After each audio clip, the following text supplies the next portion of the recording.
Welcome to Science Nuts. My name is Colleen Kavaska, and today we're going to talk about 4 easy steps to using a reading log.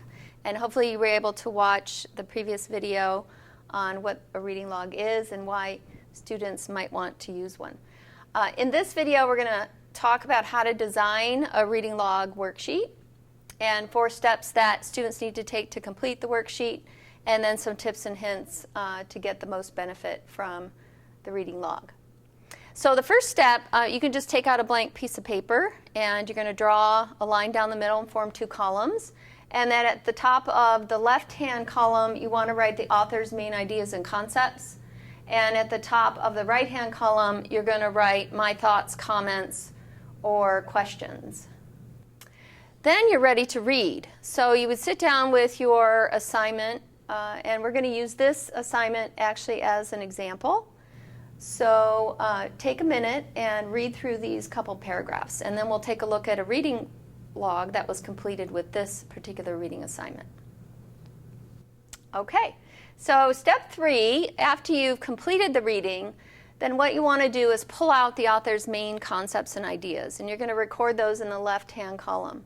And as you can see on our example here on this slide, the student who completed this reading wrote down a couple main concepts that they felt were important to pull out of those 2 paragraphs.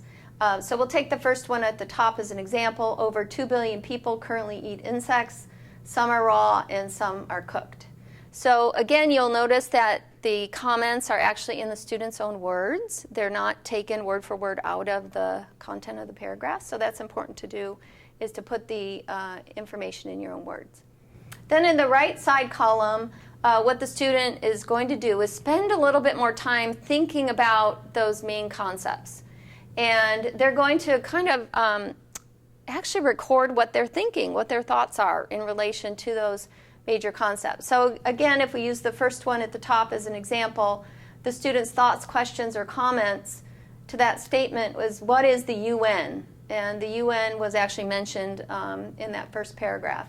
So they had a question about that. I would never eat an insect. That does not sound appetizing at all. So they're commenting on the actual author's main idea that they wrote down in the left-hand column. And you do that throughout the reading. Now sometimes students get stuck as to what to write in the right-hand column in regards to their thoughts and comments and questions. So these are some really good prompts that can get students thinking about those ideas. This reminds me of, or I wonder if, or I can relate to this because. And it's really good if students can try to take the new information they're reading about and connect it perhaps to information they already know. So that's it. That's all there is to keeping a reading log.